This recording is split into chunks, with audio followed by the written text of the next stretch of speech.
I showed up to No Jumper. I did the Adam and Wack show. I was there. Wack was there, obviously. Adam was there. Shout out to Trapper Ross was in the building, but also we have Remo and we also had DJ Vlad in the building. Let me tell you this.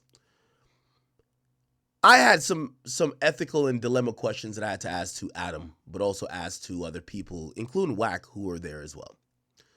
Here's the question I had to Adam. By the way, do I in any shape or form blame the arrest of Big U and Luce Canon, Bricc Baby, and among others on any of these guys? No. But I do believe that that platform, as could be seen in the indictment, is the place where corroborations are being had. Except, here's the problem. No Jumper is building, it's built his entire backbone these days around gang stories. So I asked Adam, because I knew for me, if it said someone got indicted based on shit we do all the time, we'd probably stop doing it, especially if it's our mans. Bricc Baby was Adam's mans. I've heard many stories of Adam going out in the town and Bricc Baby holding him down. Bricc Baby was a guy who was really respected by Adam. Essentially, not all, but some of the stuff that Bricc Baby went down by was by content on No Jumper. He wasn't charged with content, but it was definitely looked at as corroboration. We'll get to the whole Big U thing, but let me play a little bit of what the attorney, the assistant attorney, the assistant U.S. attorney said about this case, and then we'll get into it because we got the whole documents. Los Angeles to further his own criminal enterprise. Henley Jr. Now, Henley, I'll just let it play it in full. Announced federal criminal charges against Eugene Henley Jr., a career criminal known as Big U, who used his contacts and leadership role in the CRIPS criminal street gang, the entertainment industry, and a youth charity to further his own criminal enterprise. An enterprise that engaged in murder, extortion, robbery, human trafficking, COVID fraud, and other felonies. Mr. Henley and several other individuals linked to him and his criminal enterprise were charged in a criminal complaint with federal racketeering conspiracy. Mr. Henley is a fugitive and he is currently wanted by federal law enforcement. Other individuals linked to his criminal enterprise were arrested today, approximately 10 defendants who are charged in various indictments.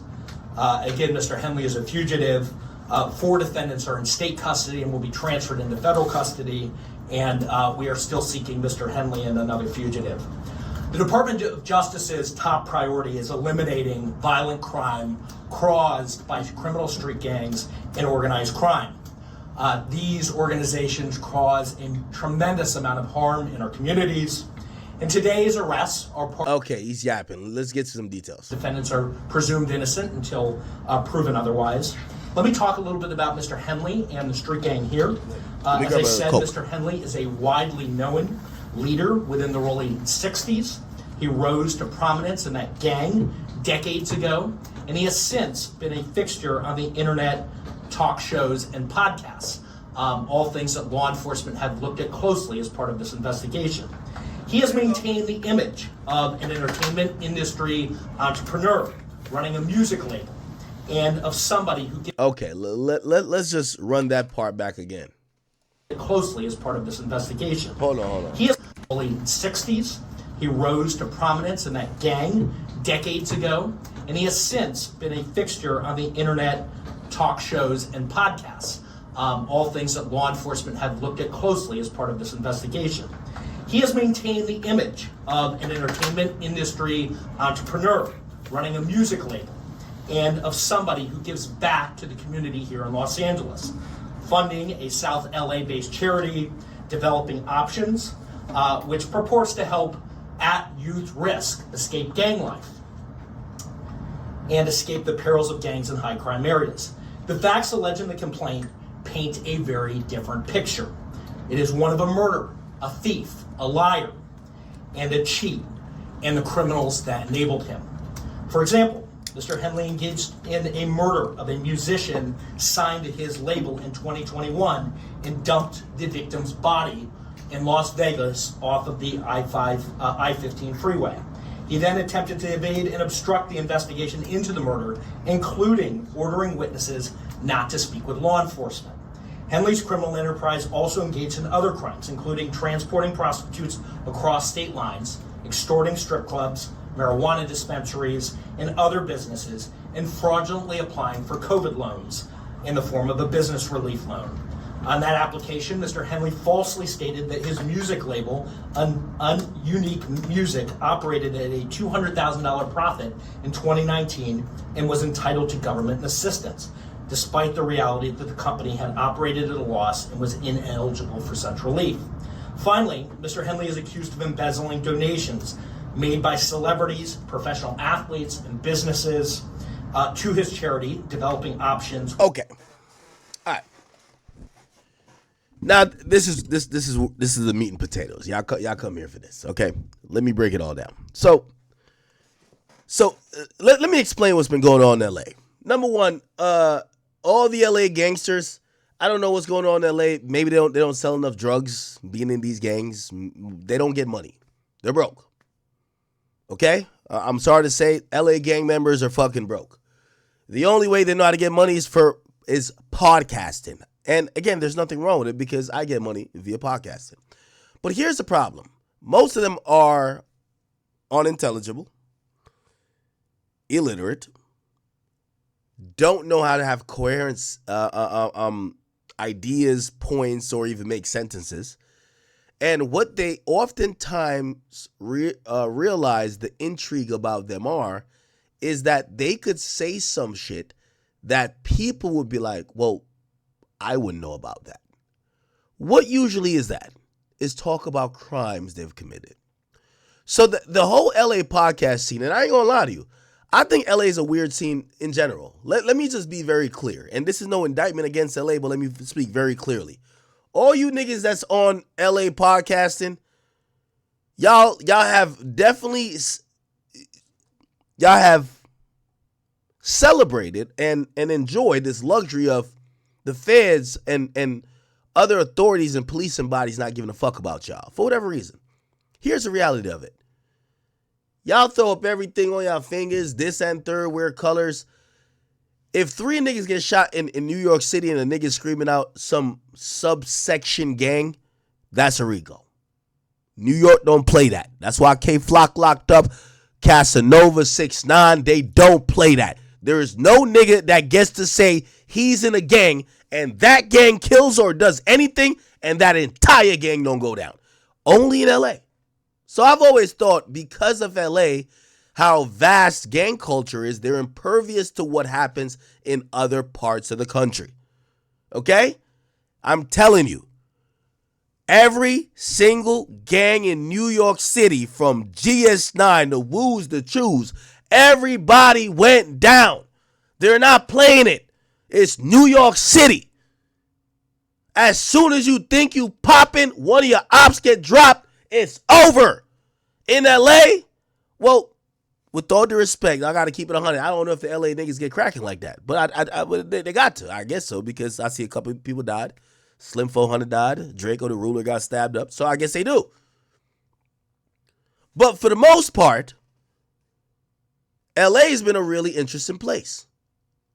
Y'all are the home of gangs. Y'all talk crazy about whatever, but we don't see RICO indictments. Now, you know RICO indictments are meant for the mafia, but really now it's been translated to black gangs. When you start linking yourself up with another nigga throwing up the same symbols, calling out the same type of words and, colloquials that kind of identify y'all, this is how you get yourself jammed up, because the crime of your comrade becomes your crime. It's guilty by association. We see it in many other places. Young Thug just went through it. You tell me niggas in LA ain't claiming whatever gang they in more than Young Thug? Exactly. But from time to time, the feds do pop in and, I guess, they'll do it at times, but not often in LA. There's now a RICO complaint announced. Now, I need to explain everything to y'all, and I'm going to try to do it in layman's terms. So fuck what he was talking about. We're not going to get to the paperwork yet. Listen to my voice. I personally believe, and I'm going to tell you what I believe versus what I know as a fact that you could know what to. If I say I believe, you can say, oh, you disagree. If I say I know is a fact, you can't disagree with actual paperwork and the facts. What I believe is that the feds fast-tracked an ongoing indictment for multiple reasons. Let me give you some details. This entire situation got started, and the feds got involved after there was a kid that got killed who they claim was by Big U. The kid made this song to Big U. He was signed to Big U. Big U supposedly reportedly had an altercation with the person at the studio, brought that kid to somewhere else, and then they believe at that spot, Big U shot the kid in the head. Then brought the kid's body to the side of a highway and dumped it. Okay?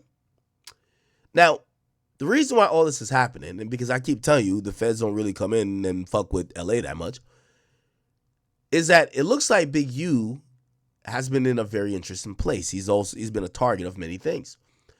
Not only has he been going around bragging that he's like, like the CRIP version of what Suge Knight is, people are looking at him to be like, yo, okay, if this is,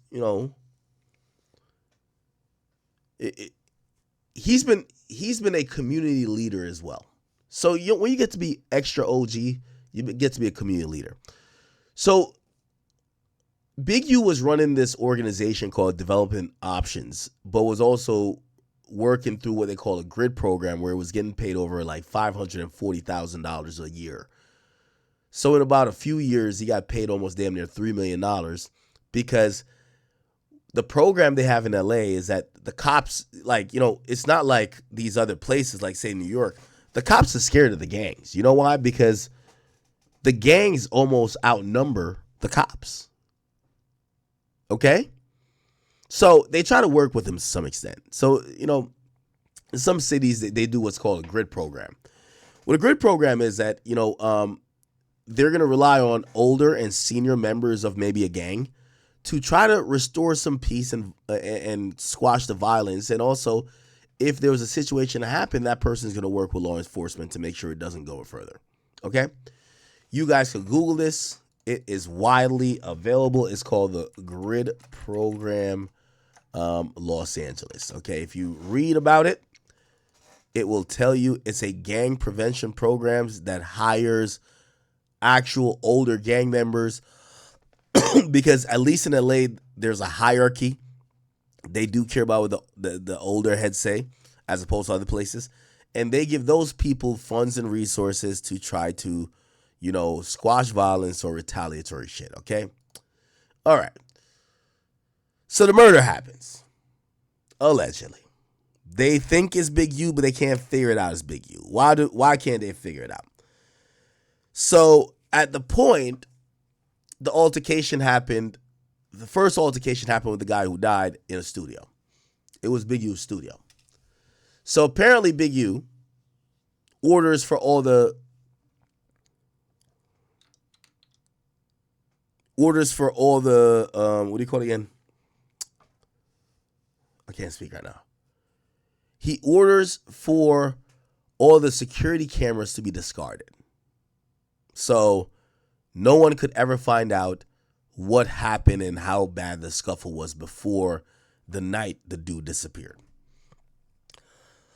The witnesses, whether the person who drove Big U to Vegas, because this happened to Vegas, not LA, other people that were around, whether in the studio or whatever, everyone was told, do not speak with the police.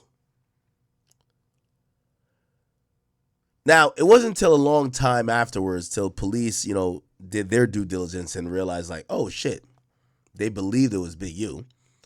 But what they did do before they got there, and you got to imagine at this point, Big U's getting millions of dollars from this grid program. They want to know if this guy's a criminal. They actually opened up what's called a Title III intercept, which is a wiretap. And they started tapping his phone. And when they tapped his phone, he clearly thought he had got off because visibly they didn't show that they were around him anymore. So he started yapping, telling them what yo, I ran down on this person, I did this nigga gave me this money. And I don't know if that's fully in here, shoulder to shoulder. Charge did money from that indictment, and Okay. But I do have the indictment here. And I'm going to not read through the whole thing, but I'm going to spell it out pretty quickly. So check this out. First and foremost, the reason why I think that WAC 100 affected this case, and I said it in front of him, and I'll say it to y'all, I think WAC tipped off Big U's family. This was not a grand jury indictment. This was a criminal complaint. A criminal complaint is used to, if you're charging someone with murder, that's not going to stick. You get what I'm saying? Like a criminal complaint, no. You want it to be grand jury, which means there was an actual legal proceeding where you presented evidence and they agreed with the evidence. So this was just to get Big U in custody. Well, why would they do that? Why would they need to get Big U in custody?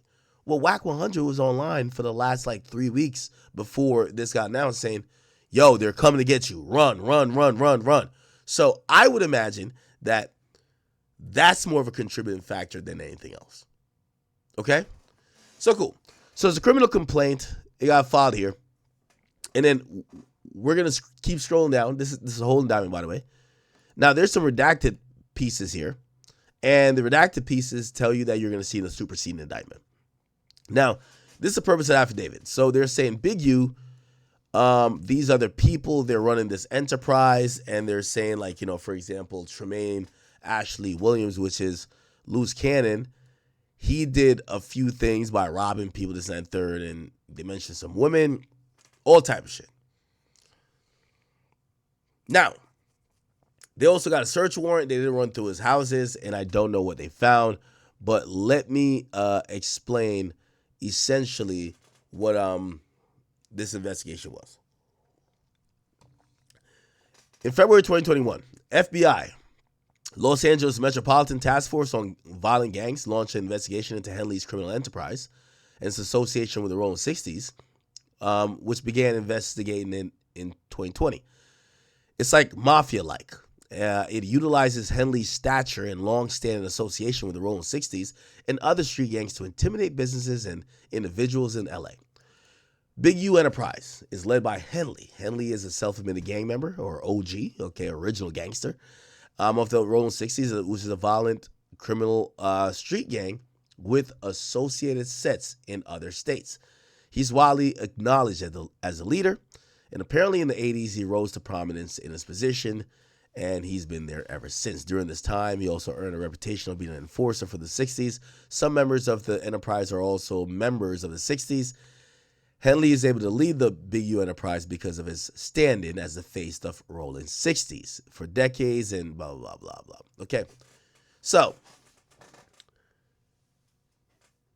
the feds are painting two pictures. There's Rolling 60s and Big U Enterprise, okay? So they then say the associates of Rolling 60s and other criminal elements for mutual benefit, but the Big U Enterprise is a distinct and independent criminal enterprise engaged in criminal activity.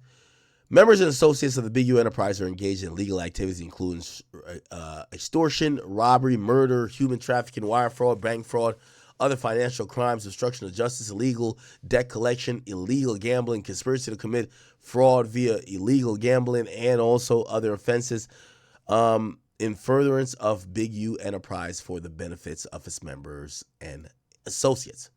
So it says forth, okay. I'm not trying to bore you guys with details. I want to get straight to it. All right, cool. So they got a bunch of wiretaps, but let me go back to it. Just give me a second. And by the way, yes, Bricc Baby's name is in this too. But I just want to paint the picture of what the fuck the cops are claiming happened, right? So here we go. Let's start with the murder. Where's the murder? Yeah, this is a lot of shit. You got checking in stuff, whatever. Okay. So here's the murder. So in January 2021, 5 days before the murder and 3 days before, Big U and some guy drove from LA to Vegas, okay? The artist, the person who died eventually, recorded this song, which Las Vegas police obtained later. But it says, in the song, he rapped about the person who had the money, and RW would be and RW would be shot in the face for thinking shit funny. Okay, a reference to a 38 revolver with no trace. Based on my knowledge, blah, blah, blah. Basically said this was a diss song to Big U, claiming that Big U as the bro that makes money and that he may get shot in the face for thinking it's a lackadaisical use of okay, whatever. So they were beefing over like studio time and like studio like funds, right? It says the effectiveness of the enterprise is premiered like Big U is the most feared man in LA. Well, I thought that was Bricc Baby, but okay, Big U, cool. As such, ensuring that no one disrespects him and such perceived disrespect is met with reprehensible violence. It's a core tenet to the enterprise, and even more so when that disrespect is displayed publicly, like in front of an extortion victims. He himself stated on an intercepted call, "Can't no nigga beef with me, because if he do, I'm gonna kill him. Period. I'm going to murder him." As Robinson explained in the surreptitious recording, when Big U got out, he says, "I'm the toughest nigga, and my body of work could prove it. And you know, whatever, I'm the only nigga still killing niggas today. You niggas retired. I didn't. They understand that." So essentially, they're saying that Big U kind of admitted to being a murderer himself, right? Now, let's keep going. Because the Big U enterprise existence relies on and thrives on the fear of violence and perception is paramount, Witness 2 explained that Henley, through the Big U enterprise entity Unique Music, was using Witness 2's expensive, valuable studio to record the Big U enterprise artists for free, based on the fear and power dynamics imposed over Witness 2 by the Big U. Okay, this is a lot of reading, bro. I mean, I get what it is. Yo, the dude made a diss song to Big U at the studio. Big U didn't think he was going to get like that, but it did. The night before the murder, Henley's phone location and date and witnesses showed that he arrived at an Airbnb. At this time, the Airbnb was staying in prior to the homicide, was in the middle of the night, and Henry, through this, was paying for the Airbnb. The surveillance footage in front of it showed that a gray or dark silver sedan arriving there and leaving shortly after. The surveillance video also showed Henley at the Airbnb. Okay, so again, we're explaining this murder before we get to like some of the juicy shit. On January 24th, 2021, the night of the murder, okay, approximately 7:04, Henley, which is Big U, arrives to the studio. According to witnesses, around 8 or 9, so now it's an hour or two. The guy who made this song about him, RW, heads to the studio, okay? And recorded a song approximately until 11, so now it's 11 p.m.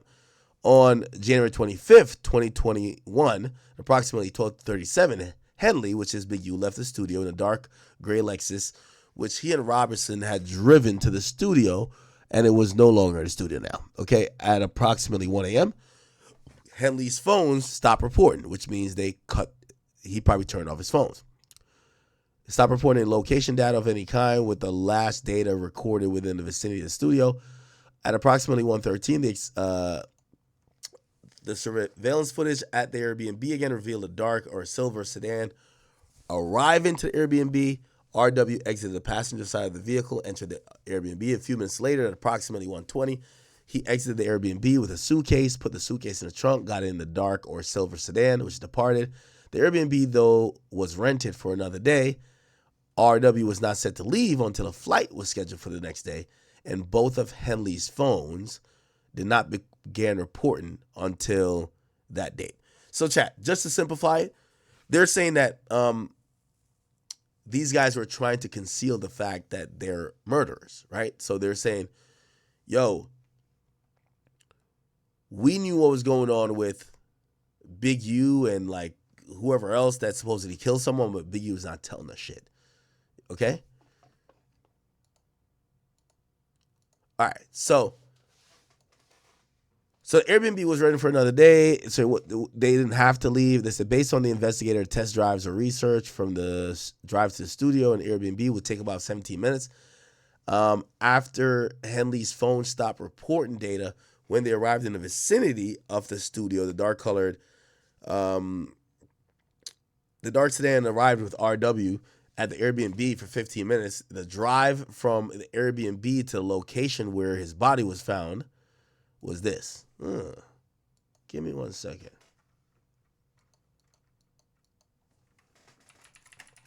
Chat, I don't want to read, like, it's 107 pages. I've read it all, but I do not want to bore you guys with the laborious details, okay? Give me 1 second.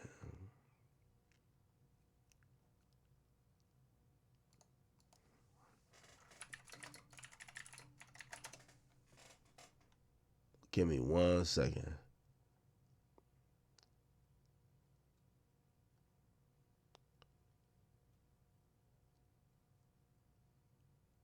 Where is it at?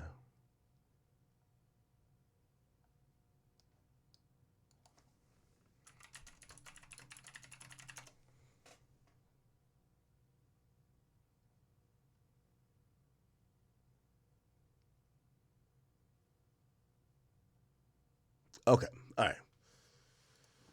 Never mind. Okay. So, just to summarize, and again, like,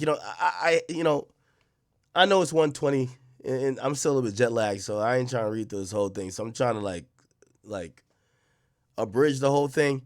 Yo, feds or like the cops at this point, I don't know if the feds are involved at this point.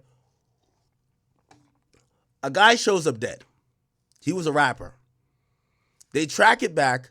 They realize there's no video footage of the studio they knew was at the studio. There was a place when looking at the suspects, 2 people drove to meet the kid there at the studio. Robinson and Henley. Henley is Big U. When they start looking into both people's alibis and situations, they realize that Big U turned his phone off at a certain point. He had multiple phones. They both were turned off. Well, it only makes sense that if you took approximately that time to drive from the murder scene potentially to where the body was dumped, maybe you did the murder. Okay? So they took that. Obviously, Big U is somewhat respected. They're not trying to like do the most here. They're waiting for more information. Now, what ends up happening is that it says on one of his phones, he made a call. Witness 1 reported was still at the studio. So Witness 1, which are random people in the studio that had no idea none of this bullshit was going on, they're telling. Okay, so Witness 1, right? They said Big U called them, and they said, "Oh, we're just still at the studio." It was corroborated by Henley's partner, Robinson's. Wait, made a call to Robinson, who. Okay. So Witness 1 was with Robinson, and it's corroborated because Robinson's data is still there, or like his phone is still pinging that tower. Cool. Robinson asked Witness 1 if he had seen Big U, which Witness 1 found odd since Robinson was Big U's driver and he was his bodyguard. At approximately 2:30 or 3 a.m., Henley returned to the studio alone in a dark gray Lexus, spoke with Witness 1, who reported that Henley appeared to be drenched in either sweat or water. He then told Witness 1 that he was coming back from the gym. Interesting. Imagine someone telling you at 3 a.m. they're wet, drenched from head to toe because they're coming from the gym. Okay. RW's body was found later on, approximately 9 hours later, so 9 a.m., when one of the detectives investigating the murder believed he died at the location near the side of the road. However, after they observed the roadway contained a specific or distinct patch of blood, which trailed from down the hill from the roadway, they realized that his phone data showed that he was departing LA and he was trying to get back to, he departed Las Vegas. He was trying to get back to LA. So these are the evidence from the scene. They found multiple gunshot wounds. They also found that,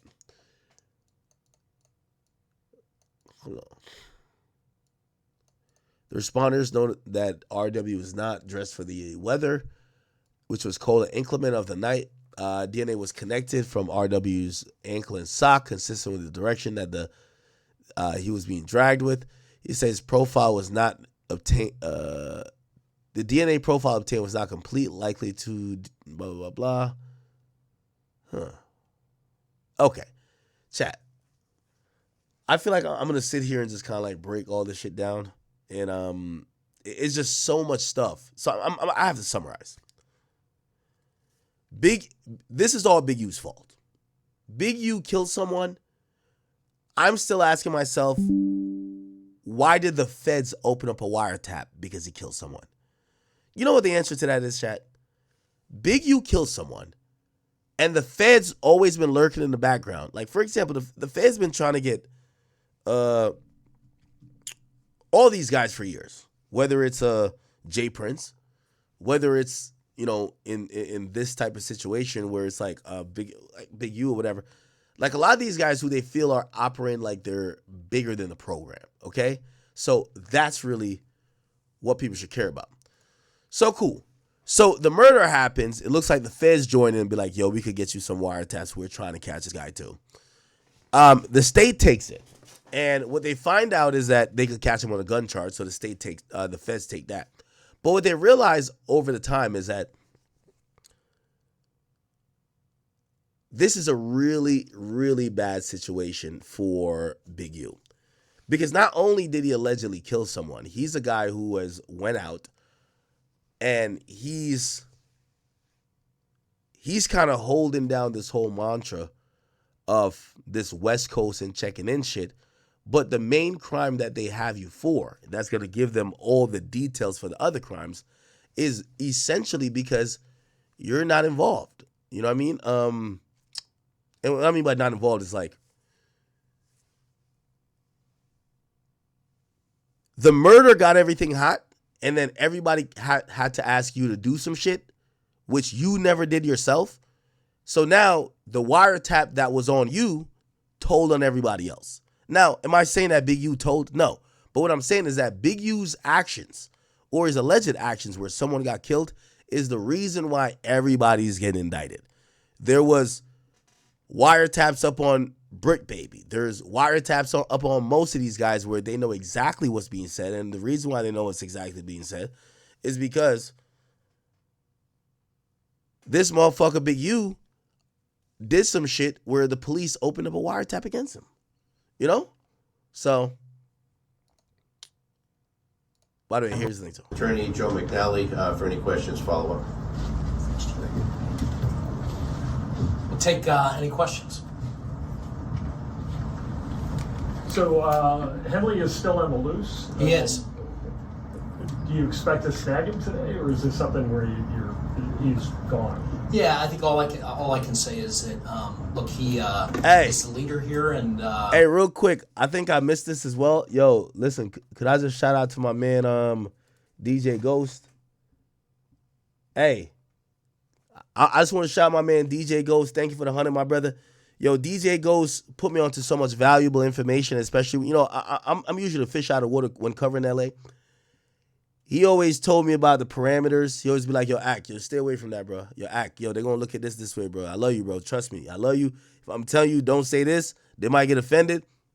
I'm saying it with love. The reason why I appreciate my man DJ Ghost. Did I say DJ you? I said DJ Ghost, right? If I said DJ you, I'm drunk. DJ Ghost. Let me tell you why. Number one, I've always said I've respected his commentary and his reactions when it came to giving a West Coast perspective. I often shouted him out because there was a time people wanted me to give a gangster perspective, and I'm not gangster. I just can't. Like, I could try to act gangster. That's not me. So I always told people, like, I watch him. Go check out what he got to say. But bigger than that, and more importantly than that, is me having to point out that DJ Ghost is one of those few individuals that I am impressed by him that he didn't succumb to current LA culture. We have to make a stance. If y'all LA dudes still go to these podcasts, and it's not necessarily about No Jumper or whoever, because some of y'all doing it on y'all damn own podcasts. But if y'all are in there talking about these street activities, and y'all are really like just being mad expressive, and y'all are like, you know, at this point, You know, I had this like little small back and forth with Wack. You'll see it on the Adam and Wack show. And I said, Wack, you know you super smart with, like, you're smarter than the average gang member, bro. Like, I've seen you talk to niggas, doubt their credibility, that they had to drop or admit to crimes they did.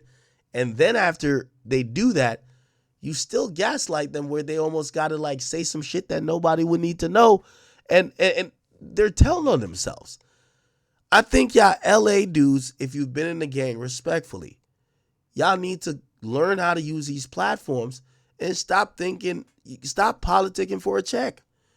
You know, I'm going to use Bricc Baby as an example. I think Bricc Baby is one of those examples of people who went to No Jumper and realized quickly that plebs and random No Jumper fans were more interested in him, not if he had talent as a broadcaster, but could he tell some hood stories that could intrigue them?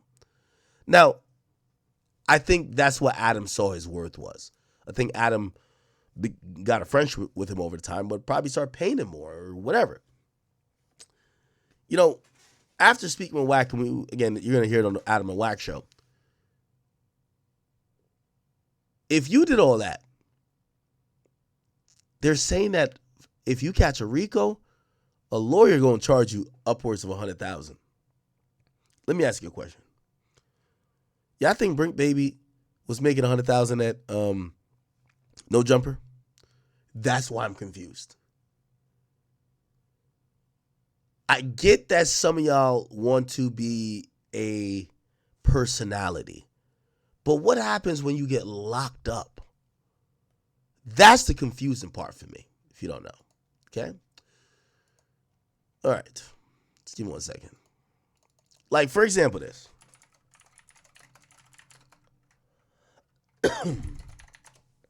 Look at this, chat. Like, yeah, y'all have to see this.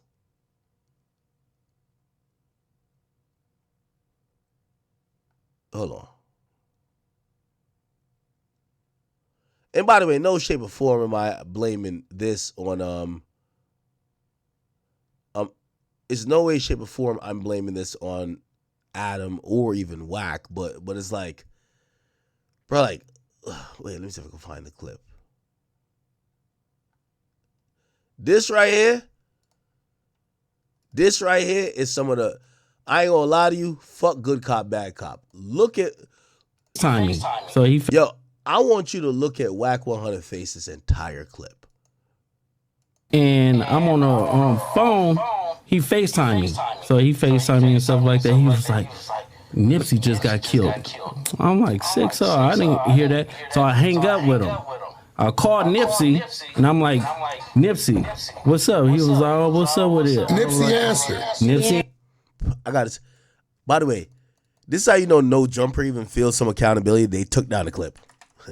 They took down the clip later on. No Jumper, Wack 100, Luce Canon. I gotta try to find that clip. That's an epic clip.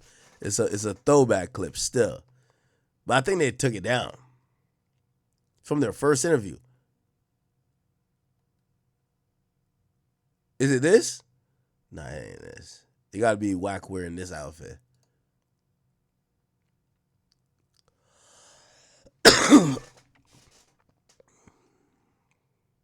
Oh, here we go. Yeah. So basically, it's like, cause he'll be like he'll manipulate things. Like we'll go and do something, and the same niggas we do it to show up to the house like 10 minutes later when we trying to counting everything, right? And we be like, how the fuck they get that? Oh well. Now, this is why I think Wack is so smart. Wack fell out with Big U. And ever since then, Wack started aligning himself with Crips, who were down to go against the Crips for him just because of his issue with Big U. Like, with all due respect, I think Luce Canon did a lot of heavy lifting for Wack. But here's the thing. I think Wack is thinking on 4,000 IQ level. Wack wasn't trying to go war in the streets with Big U and the Rolling 60s. You know what he was going to do? Use people to discredit him, to pick with them. And look what ends up happening. This guy gets locked up. His big U gets locked up. And even the guy at No Jumper who was saying he wanted to see Whack for the Faith, Bricc Baby, got locked up. Just watch. Yo, I'm telling you. This is why I'm very happy I'm Whack's friend. This is a sinister nigga, bro. We're going to just give him like $40,000 back and stuff like that. But because it's actually... By the way, I do want to point this out real quick. What this guy's describing, look, here we go. Hold on. We're going to get there.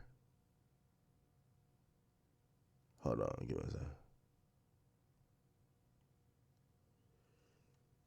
The podcast we're seeing, chat, is listed verbatim in the indictment.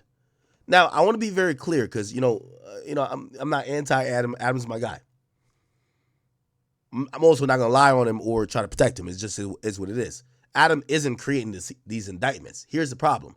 You have gang members going up there, and the police knew these things already, but it's different when they say it. You see, here's the thing. We spend all this time talking about, yeah, so what Young Thug rapped about, I might shoot at your mommy's house. And yeah, I know he did say he was going to shoot at wife and Lucci's mommy's house and his mama's house got shot up, but it's all coincidence. Bro, at least that's music. When y'all on these podcast mics, it will not be seen as art. It's going to be seen as a stone cold confession. I want to put that out there. You see, musicians get to say, oh, no, well, we're rapping about our friend's life. As you podcasters, now, not saying that couldn't work. Oh, I'm playing a character, whatever. But that's not the easiest thing for people to actually believe, and you're probably just going to get indicted.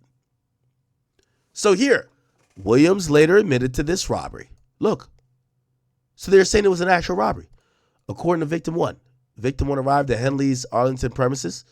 Other robbers were there. And the proceeds of the robbery, like Henley told the victim, that's how you rob yourself. He demanded $10,000 from the victim to ensure other robberies didn't occur. Henley also told Director Victim 1 to identify the other businesses and dispensaries that could be similarly robbed and assured him that Big U Enterprise would compensate them for identified any robberies. He then provided a portion of the robbery proceeds back to the victim. Williams, which is Luce Canon, later admitted to this robbery on the Aftermath of the podcast, on the No Jumper podcast, after stating that Williams was Henley's right-hand man. Williams explained, so basically he'll manipulate things. We'll go and do something, and then the same niggas we do it to show up to the house like 10 minutes as we trying to count everything, and we be like, how the fuck? Well, we just going to give him $40,000 back. Whack 100, who's a rival, was also on the podcast and stated, you know why he wanted to give the dude back the 40, right? Because he was going to make dude give him 20 for getting it back. Luce Canon says, of course. He did that too. Two famous rappers. Then they're going to get into the whole Meek Mill and Rick Ross shit. But let's see if that's accurate. Knowledge back and stuff like that. But because it's actually putting us in paperwork, right? Here we go. And like doing like same niggas we because he'll be like he'll manipulate things. Like we'll go and do something, and the same niggas we do it to show up to the house like 10 minutes later when we trying to counting everything, right? And we be like, how the fuck they get that? Oh, well, we're going to just give them like $40,000 back and stuff like that. But because it's actually putting us in paperwork, right? And like doing like real police shit. I seen the nigga get like 20 guns. And when he got 20 guns, he's selling them to the homies. Yo, Whack looking at this nigga like, I cannot believe you're saying this shit right now. But I'm like, why are you writing down the serial numbers? So it's like he was doing like shit like that, and I didn't catch on. So it was like I'm waking up now. You get what I'm saying? Because I'm high tech shit. I'm his right hand man. You get what I'm saying? So when it came down to like dirt and stuff like that, I'm gonna get it. You get what I'm saying? And then like one day, you know why he wanted to get a dude back to 40, right? Because he was going to make dude give him 20 for getting it back. Of course.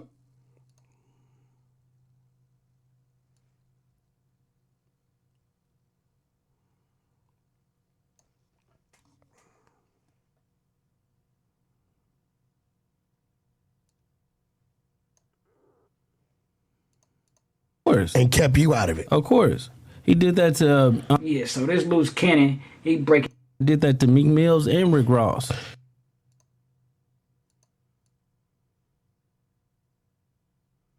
RR, Rick Ross. Meek Mill.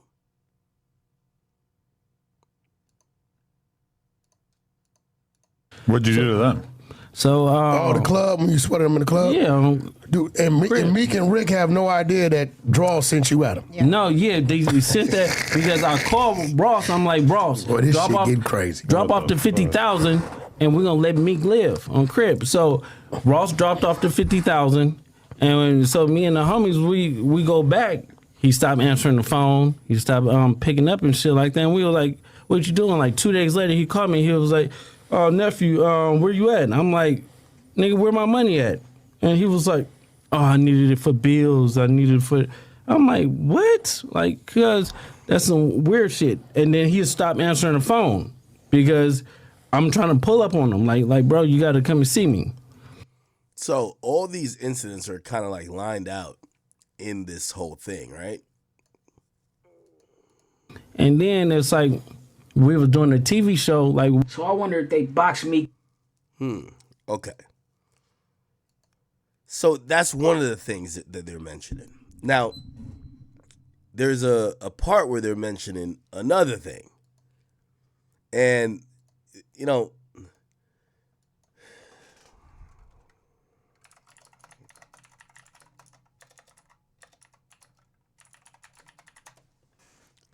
so there's a whole thing supposedly where Whack 100 clashed at a parking lot with the 60s like 2 years ago. What's good, man? About this video now. Here we go here. All right. Here's Whack 100. By the time they get past me and realize it's me, they all on the passenger side. Most niggas would have got on the gas. I'm 75 deep in this bitch. I jump out with big nuts. They see what's going on. Nigga, what we doing?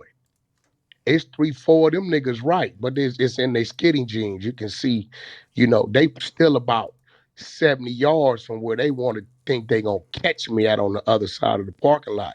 So I ran into them and disrupted their little play. So now it's me and 20 of them. I tell them, I'm only gonna be able to kill about 9 of you niggas. If any of these niggas with some guns in their pockets got some heart, they'll get to it. Y'all winning the long, but I'm gonna kill 9 of you niggas. What we doing? They leader is there. I tell them, I'm gonna kill you first, nigga. What we doing? It's a nigga named Bang on this shit being Good Burger. Think that's his name. I don't know him, but I didn't realize he was there 15 yards behind me in the car. He the one got the footage. He watched the whole shit. So it was 20 of y'all wanted me. One of y'all was supposed to die about it, my nigga. That's where it goes since y'all come to get me. But I seen a nigga take the phone out. I said, please record this and put this out. One, it's gonna make it look like what I always say, just gonna be a bang out. Two, if I kill about 10 of you niggas, I got action at a good case. Okay, so we talked about this not too long ago. Let's see if we could bring up the video, right? So apparently Whack 100 went to a show with Kanye West and I think The Game, right? Whack 100 show Kanye. Yeah, let's see if we can find it. We played it on here before. It was this, right? So The Game was performing. Whack was off on the side of the stage. If you don't know, that's Whack right here. And then Kanye is right here. What ends up happening, Whack leaves this. Supposedly there was a punch fired in the back of the stage back here. Some people claim Whack got punched on, but I mean, he came back out where you could see him and he didn't look like he was bothered or nothing. So I want to say he didn't get punched. Anyway, he was bringing Kanye through the crowd and somehow, somewhere, he was confronted later on in a parking lot where supposedly the Rolling 60s, a bunch of them, including their leader, Big U, was trying to do something to Wack. Wack supposedly pulls out a gun, tells them, yo, let's all die here. If I'm gonna shoot you first, Big U. And no one ended up getting shot. Wack eventually left. But let me. She loved my way through the Mama named me that. Okay, you can't really see much there. I'm trying to find that actual clip. Wack 100.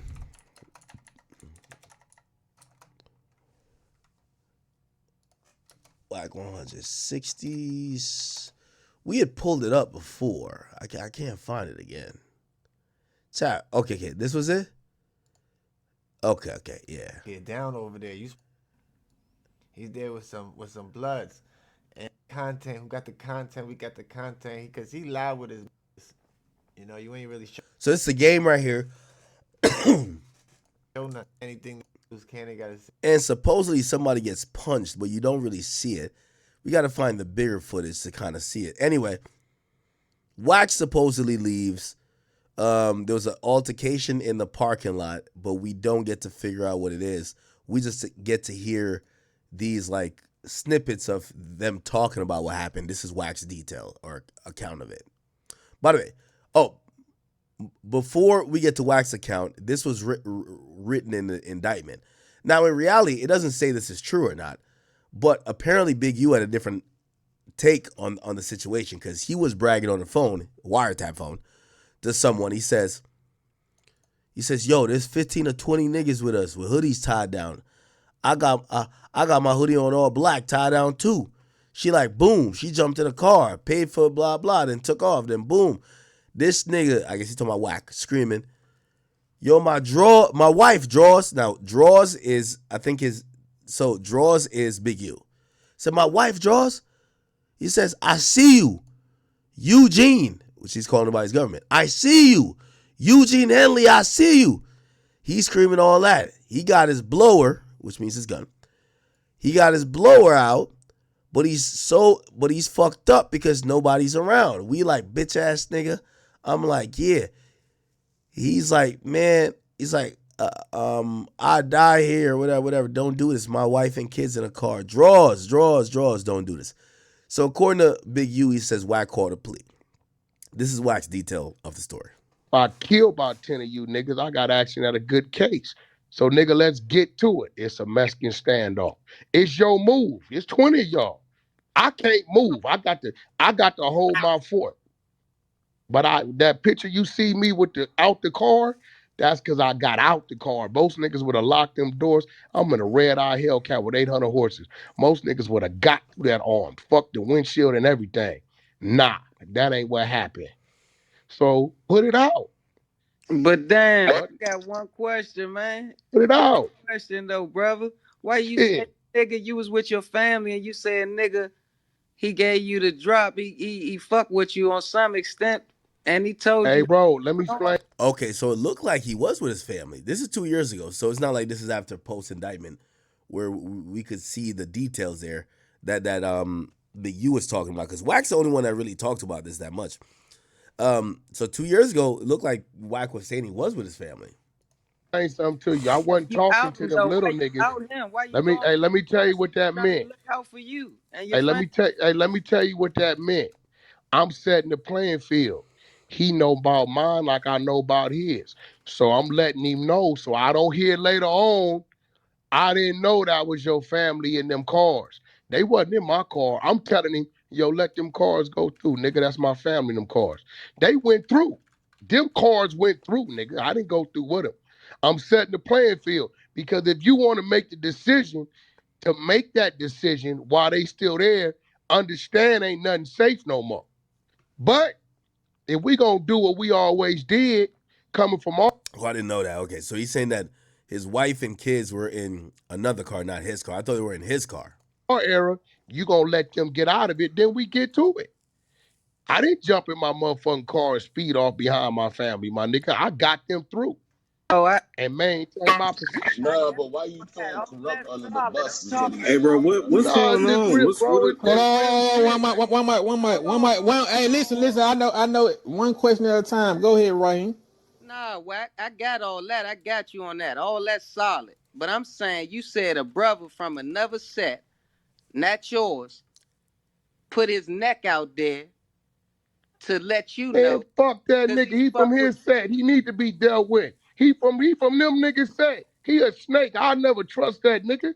It ain't about trust, but you had your family and he gave you a shout out. Why would you throw him Nah, under bro, the bus? we wasn't think he just let me know for a reason. But he playing the 52 because he go on stage and act like he was on some other shit. I catch that little nigga. He ain't nothing. I know what I'm gonna do with him, but I catch up with him. I've been knowing that nigga 20-some years. I ain't too much I can do with him. The nigga's 80 pounds. He's an alcoholic. Okay. Hold on, fruits or fronts or whatever you. Bro, like put that on pie. Bro, we only hit you about 3 times. Bro, we only hit you about 3 times. Put that on pyro, bro. That's all you gotta do. Nigga, when you came up them stairs, nigga, Ooh, somebody's put that on confirming. Here we go. pyro. Hey, look, all you gotta do. By the way, this is caught in the indictment. Like, this is in the indictment, chat. Right? We ain't gotta do no yelling. We ain't gotta do none of that, bro. Put that on pyro. Who is you, though, bro? This is Tiny Draws, Cash. Well, what are we talking about? We talk about what happened when you walked up them. Okay, so Eugene Henley, his name is Draws. There's somebody named Tiny Draws. Who the fuck is... I gotta Google gang names and shit. Tiny Draws. Who the fuck is Tiny Draws? Yo, listen. So I come in here to listen to y'all. You put everything else on Oh, okay. This is it. Stairs, nigga. Put that on pyro. What happened? You didn't get smacked in your head and you didn't get socked in your face. Nigga touch me, nigga. What you bro, talking put that about? on pyro. Why you nigga? You want me to put that on pyro? Hey, you didn't. You would man, no other put the man. Look, bro. Put that on pyro. You would no nigga ever touch man, me. look, I'm not, bro. Your we ain't got to do all this. Just put that on pyro. Drew down on. You put everything on pyro. Put that on pyro, nigga. When you so Big Draws, I'm guessing is Big U. Came up them stairs, nigga. Need to smack you in your head. What? Put that on pyro. My head. Where you nigga, put that on pyro. Put that on pyro. You didn't run on that stage, nigga. And jump off. Picture with my eyes circle bro, like put that on pyro. Bro, we only hit you about 3 times. Bro, we only hit you about 3 times. Put that on pyro, bro. That's all you gotta do. You put everything else on pyro. Put that on pyro and nigga didn't smack you, nigga. That's on your mama. Put that on pyro. That's all you gotta do. My nigga. Yeah, all right. Man, you know what time it is, nigga. And this won't be the first. Time why you on the internet? Yeah, man, come on. You know what time it is, nigga. If it's that oh, so this is Big U's nephew. Time why you know what time it is. Let me Google Tiny Draws. Is he in the indictment? Oh, he's not. There's a bunch of draws in here. No, is that whack on her? Oh no. Yeah, it's a bunch of draws. But no Tiny Draws. Is my nigga, stop all the games, bro. Stop all the internet shit. Stop the internet shit, nigga. Why you left the show early. Oh, forgot you left the show early. That shit that happened to you in the garage and the shit that happened to you on that stairway is two different incidents, nigga. In the garage? Just see me tell nigga, the two things that happened to you, you got caught in the garage. What happened to me in the garage? You got caught backstage, nigga. Two different incidents. What nigga. happened to me in the garage? Come on, my nigga. Corrupt didn't tell you nothing. You won't hear capping, nigga. What happened to me in the garage? Corrupt didn't call and tell you nothing. You capping. Because Corrupt was on that stairway right with us, nigga. Tell me what happened to me in the garage. We came down the stairs. You was coming up the stairs. You was with Kanye West, wasn't you? He had just walked on stage. You thought you was about to walk the nigga upstairs. We met right there at the stairway. We didn't say no words. We cracked you in your head on neighborhood crip, nigga. Yes or no? Shit, put that on pyro. What are you talking about? Put that on pyro. That didn't happen. Put that on pyro. That didn't happen. There, bro. How put you that on pyro, that bro. I'm not doing all this weird shit. Put that on pyro, okay, though. So you said that happened on the stairs. So watch it. What happened in the garage? It happened on the stairs, nigga, and then you ran to the stage. Then? You, the tall nigga with the penalty. I'm trying to establish something. Man, look. What happened in the garage? Go ahead, man. Go ahead. Go ahead. Get your lies That's my off. point, little bitty. You ain't put nothing on Pyru, though. That's on Pyru you ran, nigga. Nigga, keep Pyru out your mouth. Nigga, I'm going to keep saying it. You ain't going to do nothing. You had the chance to do something, Mr. Standoff. Bro, it was 20 of y'all. Come on, it wasn't 20 of us, nigga. On my mama, it was 20. Nigga, you was talking about the parking garage, nigga. How many of it was Come on, man. It wasn't 20 of us, my nigga. How many niggas was it before I put the bro, video? It wasn't 20 of us, my nigga. Stop the lies, bro. Put that on 6-0, I let the video go. 6-0 wasn't 20 of us, nigga. So it wasn't 20 niggas in the garage. No, it was not 20 niggas in that motherfucker. Yo, I ain't gonna lie, man. Feds gotta love Clubhouse and they gotta love like podcasts that's just talking all this shit. In venue. It was not 20 niggas in that venue. 20 niggas in that garage. It was not 20 niggas in that venue, I want to make this clear, bro. I will release this footage. Yeah, release it. So it wasn't release it. You always talk about what you gonna release. Just like you said you was gonna release something on Nip. You weird, nigga. 20 of y'all. Hey, man, look, bro. Ain't nobody got time for all these weird ass shit. You keep up this internet shit, and we gonna keep hollering at you in the streets. Are you saying the classic Whack? Whack about to sidestep the fuck out of this nigga. You keep this internet shit up, and we gonna keep hollering at you in the streets. You ain't finna holler at nothing. Man, all right. We done hollered already, and it wasn't how it's supposed to go. We done hollered already. You niggas. That was the wake up show. Why didn't you? That was the way you left the venue early. Ask your audience. Tell Blueface to put that on Schoolyard. Tell OT Genesis to put that on Long Beach. Tell nigga your artist game came to Deja Vu and came to the strip club with the Rolling 60s after we did that to you. This shit is hilarious, man. Hey, let me ask you a question. Did Game come to Deja Vu? I don't know what Did Game come to Deja Vu and party with the Rolling 60s? Game was already booked for Deja Vu. He was going in with who you think booked him? You weirdo. Who you think booked him, weirdo? You didn't book him. So who you think booked him, weirdo? You know did you look me in my eyes you when you know came in the venue? And you got smacked. Did you look me in my eyes and got when you came smacked. in the venue? On 6, I looked you in your eyes and you got smacked. Did you say something? Man, I smacked you. It was no words. When you walked in that venue, did you say one word to me? Go get your little tall black friend that pump fake that saved your life. Did you say one word to me when you looked me in my eyes? What happened after we socked you? Face to face, you didn't. What happened after we socked you? You said a nigga swung on you. You stood. You had a standoff. What happened after that? Bro, didn't nobody swing on me down there. Bro, you on 6-0 grip. You said a nigga swung on you. It came out your mouth. What are you talking about, bro? Man, come on, cuz. You know what time it is. Was you in the garage? You can't play these little narrative games with me. Was you in the garage? You can't play these narrative games with me, nigga, bro. I looked at you dead in your eyes when you walked in. Bro, you got smacked, bro. Ask this nigga you got when you walked in the bro. venue. Hey, bro, you didn't want to. Bro, you got put that on Pyru. My nigga. Put that on Pyru, you didn't get smacked. Out your mouth, bro. Put that on Pyru, you didn't get smacked. Out your mouth. I don't give a fuck about none of that. Put that on Pyru, you didn't get smacked, nigga. Hold on. There's a moderator. Hold up, brother. Man, bro, a nigga ain't with this clown shit. Tell that nigga. That man keep telling you to put it on Pyru, bro. Hey, bro, put that on Pyru, we didn't smack you, nigga. Bro. Hey, bro, that nigga's an enemy. Hey, that nigga's an enemy. He can't, hey, bro. He can't boost me to put nothing on my set, bro. It don't work like that. Shut up, Buster. I scream it when I want to scream it. You know I'm gonna make that thing too. Shit. Stop running, nigga. Running? You talk about you was with your wife and kids. The nigga said he was in a BMW truck parked right behind you, nigga, and said you was solo bolo. Which one is it, nigga? Like the kids were in 2 different cars, you stupid man, ass nigga. Shut up, nigga. You lying. You stupid or something? You lying. Are you dumb or something? How young back? Go ask your uncle if he didn't see my daughter. How young back? Let's talk about it a little back. Oh, so this is a tiny draws nigga. Okay. Another story we gonna talk about later. What's the other boss got to do with something? I'm talking about that paperwork. Nigga, you know exactly what I'm talking about. You saying I'm on paperwork? Yeah. Bro, am I lying? Put that on Pyru, you not. Wax on paperwork? Put that on Pyru, you not. Put that on 6-0 wax on paperwork. 6-0 Crip, nigga, you on paperwork. Put that on Pyru, you not. You put it on 6-0 on episode 60. Man, put that on Pyru that you're not on that case. Produce it. Put that on Pyru that you're not on that case. You know I'm the one got told on, Put that on Pyru. Okay, so now it kind of now makes sense. So Clubhouse, all these situations, it's an extension of all this West Coast beef, right?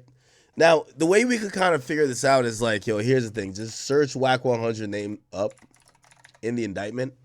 You'll realize that his name comes up multiple times because Big U really didn't like what Whack 100 was saying on Clubhouse, especially about him. 6/5/2022, a consensual recorded call in between Robinson and Henley where he demanded Victim 1 to stop to do business with Big U Enterprise because he was a rat, okay? We got to figure out who Victim 1 is. Then it says 11/15/2022. In talking to a former Pro Bowler, Henley stated he was going to beat the shit out of Witness 2 for starting shit between Henley and Whack, okay? Then it says Henley, and this is in December, it says he needed to break Whack 100's jaw. And then 1/12/2023, he described needing to beat the fuck out of Whack again. And yeah, so clearly they didn't fuck with Whack. This is why this conversation's happening. Paru that you didn't make Paru, I ain't statements. on none of them cases. Put that on Paru, didn't make statements. Put that on Paru.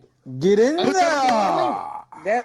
That means you should What the be able to paperwork? produce Bring the this paperwork. now, front. Bring the, you don't put trip. that on 6 Don't trip. Now Don't you gotta trip. bring You the know what's coming, paperwork. Whack. You know exactly what's Bring coming. the paperwork. Hey, bro. You know must exactly be what's dumb coming as- back. Hey, bro. It's Little a back. book called Murder Rap. Watch this. Man, Hey, come look, on, bro. Hey, look, You know what I'm time gonna do it is, y'all a bro. favor. It's a You know book it. You called can't Murder put that on Rap. Go Paru to a your nigga didn't iBook. smack you, Mute and the you can't nigga. put that on Paru. Hey, You mute didn't make the no nigga. statements. It's a book Put that on called Paru, Murder bro. Rap by Greg Cadence. Man, Go I to don't the care about chapter. none of that. Hold on. Go to the. Interesting. So we get to find out that Luce Canon, like, whether him telling stories or this story, which, I guess kind of existed before Whack told it, because Whack and Big U have their own versions of it. These things really do matter in terms of the people who are really the benefiting off of it or they're involved with it. So this is why we're seeing these indictments, man. Yeah, give me 1 second.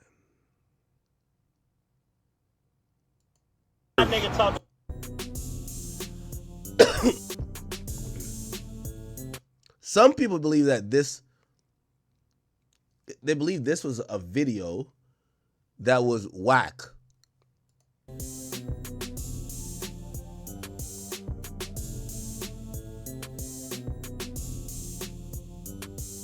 It doesn't show Whack with no type of weapon or nothing.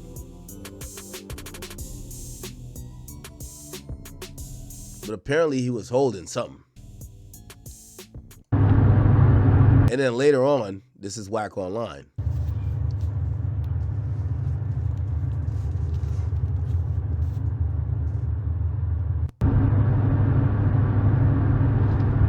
Knock it off. Knock it off. Niggas, it's weird, bro. I don't mind you telling the truth, but stop lying, nigga.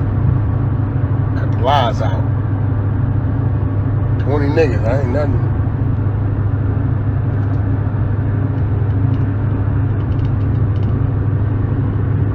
Knock it off. Stop lying, nigga. Fuck out of here. Standoff is not an altercation, my nigga. Niggas is burnt out. Niggas know what time it is. I ain't gonna keep speaking. No, niggas know what it is. Knock them lies out to my nigga. You know what I'm saying? We took the video and showed the whole surroundings and showed what it was, my nigga. I'm gonna leave it like that. Knock it off. It's 1:20 in the morning, nigga. Yeah, ain't nothing wrong with me. Niggas talking about you stomp me out, some payout shit, rush me and all this sort of shit, my nigga. One swing and a square off is not a rush, nigga. Fuck out of here with that shit. Niggas knock that shit off, bro. Leave it where it's at.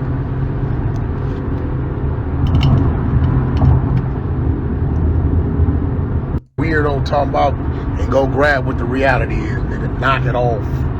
Yeah. Okay. All right.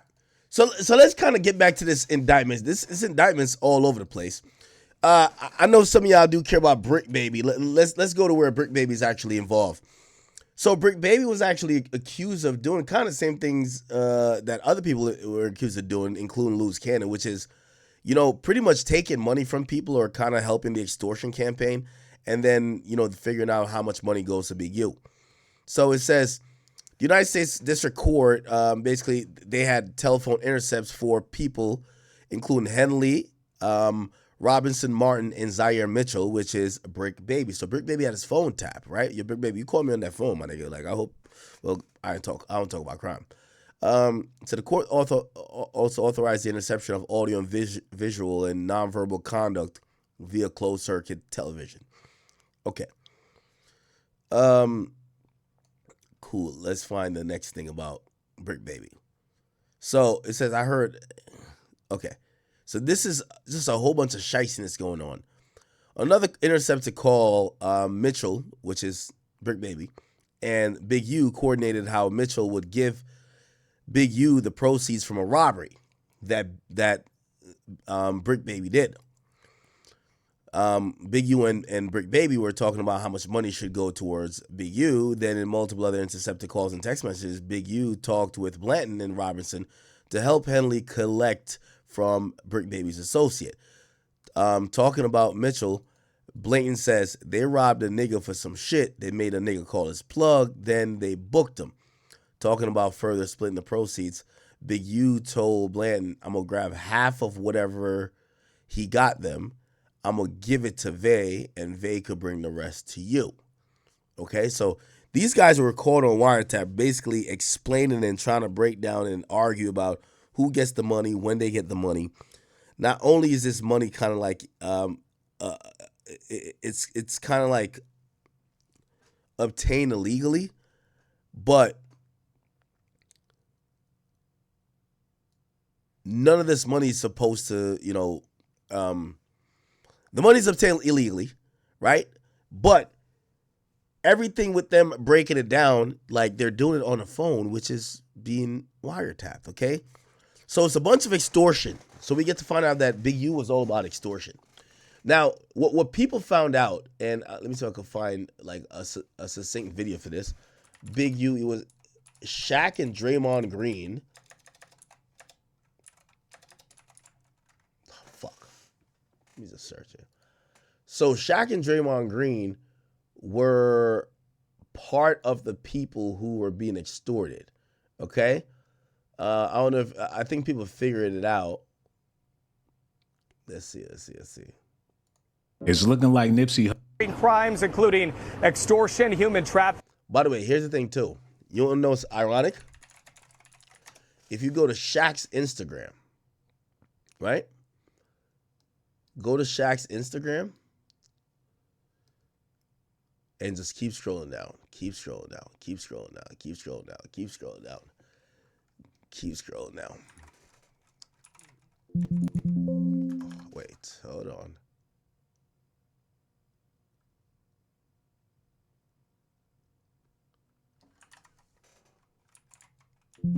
Oh. Fuck, hold on, let me see if I can find it.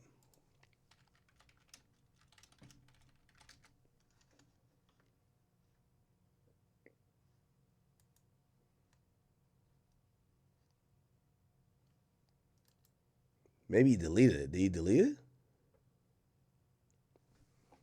Oh. Wait. No. It's right here. Hold on. Now, I'm going to, because I like to stay out of LA business, I'm going to allude to certain shit. But if you go back to December 20th, Shaq has a tweet that says, please continue to vote for Dayan Henley, LA Chargers linebacker, for the next 3 days. If you don't know who this is Big U's son. Now, here's the reality about this. I keep telling y'all, Shaq has somehow fooled the world with it's like, yo, like, I like this. Yo, just my deep voice, I'm super. Shaq been a nigga who been playing in the streets. This, it was alleged that Shaq was trying to get a couple niggas knocked off while he was a Laker. I don't know if people realize that. Shaq has been playing in the streets, and I think it's because of his personality and also his likability. There's a whole case about that where Shaq was actually not named, and the other people were actually named and charged, right? But essentially, the whole story goes, Shaq was playing in the streets. Shaq was getting niggas touched. Facts. You get what I'm saying? Now,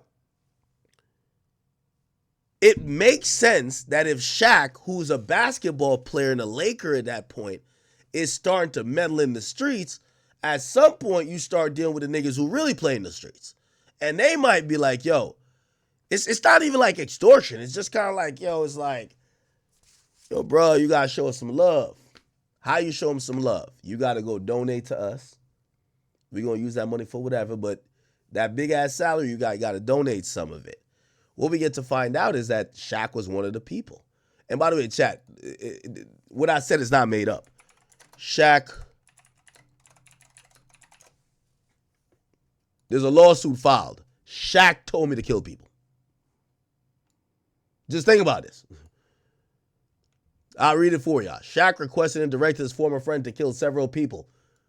This is what you realize. Yo, Shaq was a Laker at that point, beloved. This shit never came out at that time. You get what I'm saying? Imagine finding out that LeBron is trying to get a nigga knocked off in LA. But because it's LeBron, it doesn't come out till like 8 years after he retires. Shaq requested and directed his former friend to kill several people, including a gang member, a record producer, and a woman he impregnated. Like, that's literal murder for hire. Those are shocking allegations in a new lawsuit. Shaq's former pal, an ex-gang member, is suing Shaq for allegedly masterminding plot to have him kidnapped by other gang members. Now, granted, this is a civil suit, and there's probably just not enough for like a criminal, but this went under the radar. You know why? Because people are like, nah, his friend is probably just cuckoo for Cocoa Puffs. Like, Shaq isn't that type of guy. But I'm going to be honest with you. You know what people talk? They say Shaq played in the streets. They say Shaq has played in the streets since he was a Laker. Like, there's certain people that are NFL athletes or basketball players that you don't know. You know who they said play in the streets too? Marvin Harrison. They said Marvin, not Junior. That's his son. Marvin Harrison. Search his name up and search on murder. But here's the thing. With this nigga, when he played in the street, like, he was so quiet and likable. Everybody, I'm a Colts fan. We all loved him. We're like, nah. He doesn't even fit that characteristic to do that type of shit. Like, you know, a nigga like Aaron Hernandez had like tattoos over his fingers. He throwing up all these signs. Marvin Harrison was like, yeah, it's like, no, what? But these were guys that supposedly played in the streets. I'm going to be honest with you. Some of these NFL athletes and NBA athletes, they play in the streets. Look, Marvin Harrison accused of murder in 2010. Look. There was a whole thing about the look. In 2008, on the corner of 25th, but he could see the gestures of threat and counter-threat. The fat man would stay in his car and called somebody on his cell. Yo, all I'm saying, niggas, y'all be thinking these athletes are just choir boys. So Big U, you shouldn't be surprised with anything with Big U. Big U is basically an A1 extorter. Like, he is in the Cali culture with the checking in where you're gonna get robbed or hurt.